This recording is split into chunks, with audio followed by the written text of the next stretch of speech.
All right, Saints. Every good school takes exams just to see how well the teachers taught. Do you not know that? To me, an exam is an enhancement to the teacher. Yeah, yeah. Because if you have a class of 30 and only 5 passes, something's going on in that class. So then you take another exam and the same or even a different amount. Okay, let's just wait to the next group. So you give that exam and yet there's a low amount of people that are passing. Then you have to look at the teacher and say, okay, is she teaching right? Okay, it's the quality of teaching there. Amen. So my question to you, let's deal with some questions that are out there. We want to deal with leadership. We're dealing with leadership, and this is a black question. They want to compare the two. I don't know much about these folks, but we're going to put them out there. I do know about Martin Luther King, but I don't know much about Malcolm X, okay? Martin Luther King was assassinated, just like Malcolm X, okay? We learned the other day that Kennedy was also assassinated. Now, these 3 people were doing good for the community, okay? Now, I don't know much about Kennedy, okay? So let me just deal with Martin Luther King and Malcolm X. Now, and still that's going to weigh crazy because I don't know much about Malcolm X, but there are some folks that says Malcolm X hit his own, okay? While Martin Luther King fought for freedom, okay? So Malcolm X supposedly hit his own to the point to where, some say that his own killed him. And when I sat there and I read the questions, I thought, yeah, just like we have, what's this, golly, I can't believe, I know I got President Obama. We have President Obama in office and he's a black man. A lot of white folks will not touch the wrong that Obama is doing because black folks, no matter what, because we are built up to believe, and I hate to go through this because it could be an injustice. Listen, we'll build up to believe that we've been held back for so long, okay?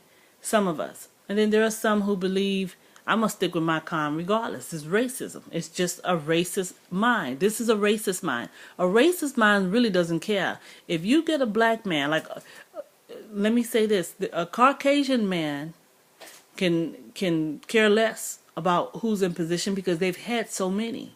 And they're just under the understanding or under the impression that we're going to get another white. That's what they were before Obama got into position, maybe, because we already know that Obama has white in him. So we don't understand totally what the white man was doing, a Caucasian, but we do know for years our president have been Caucasian. So they just assume that there's going to be another white president in office. Oh well. Well, the blacks are anxious. When you see a black man run, you get anxious. It's hopeful that we're going to finally get a black man or even a Hispanic.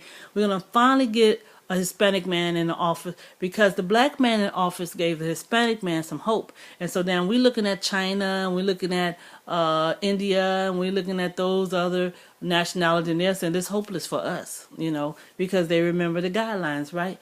And so now we have a black man and the Hispanics are hopeful, And so when a black man finally gets into office, even when you speak the truth about a black man, the blacks are going to be angry. That is what the Caucasian was fearful of.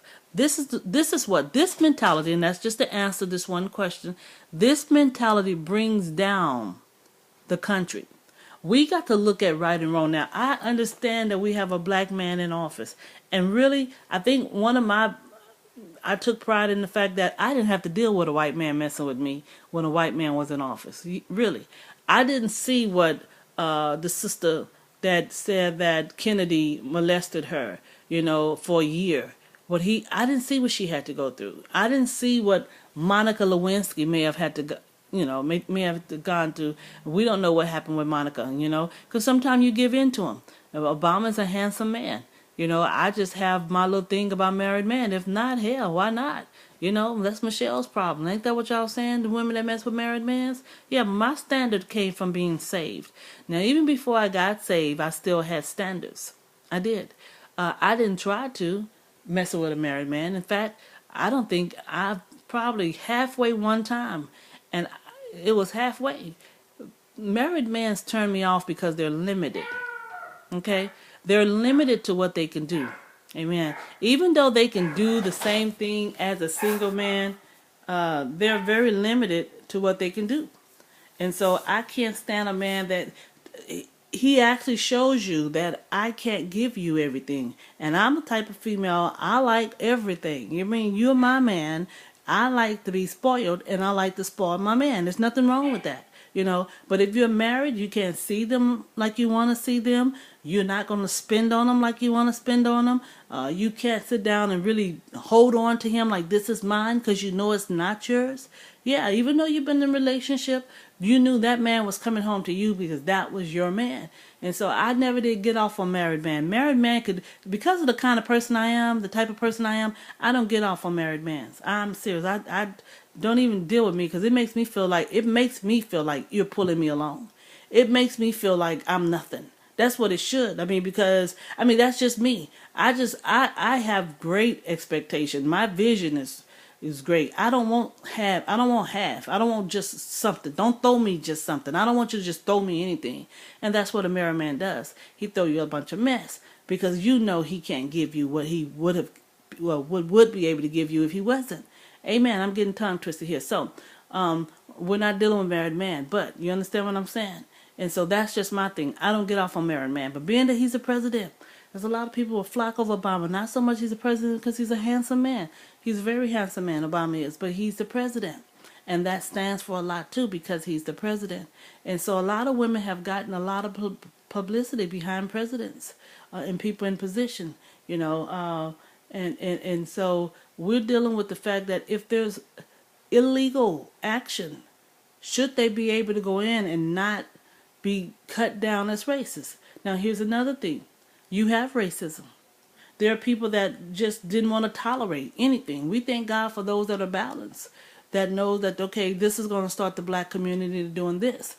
Because when you're a racist is like hatred. That's all. I don't care how saved the church wants to be. When I see some of the churches and even the community, hatred is racism. Is hatred. Racism is hatred. Amen. My words are getting twisted up. And so when I think about Obama, and I use Obama, because we're talking Malcolm X and Martin Luther King. Some folks said Malcolm X killed his own, so his own retaliated against him. And I don't know much, and I have to read up on it, but if he murdered his own, that's different. But like Martin Luther King brought correction. And people did not want to hear correction. Now they want to say it was a Caucasian man that killed Martin Luther King. I'm sorry, I know my history. Maybe I needed to read up on it first before I bring it to y'all because I don't know who killed Martin Luther King. But I do know they were centering their thoughts around Malcolm X and how Malcolm X wounded his own. I would have a little leery of anybody murdering. I don't care what position they're in. If Malcolm X murdered blacks, then he should be locked up for murdering blacks. And if they give him the electric chair for murdering blacks, then he should receive the electric chair. That's for anybody, president or whoever. And that's just my conversation. Whatever happened is happened. But now, as in Martin Luther King case, Martin Luther King was a man of freedom, and yet he died the same way. See, that message could have flipped anyway because he stood for righteousness. He was fighting to do right for the freedom of the people. And so there were some people that didn't want to let go. Amen. And so that's why they said it's possible that he died because he was fighting to free what the Caucasian or those that was ruling slavery thought should have been in bondage. Okay, so to answer your question, if Malcolm X destroyed blacks and he actually murdered them, is that a cause for him being dead today? That's not my call, And if Martin Luther King also died the same way, then people are going to have their picks. Murder is murder. Whether for good or for bad, they're both wrong. And from my understanding, I guess both groups or whoever doing time for it. So, yeah, Malcolm X, it wasn't right if he was speaking righteous.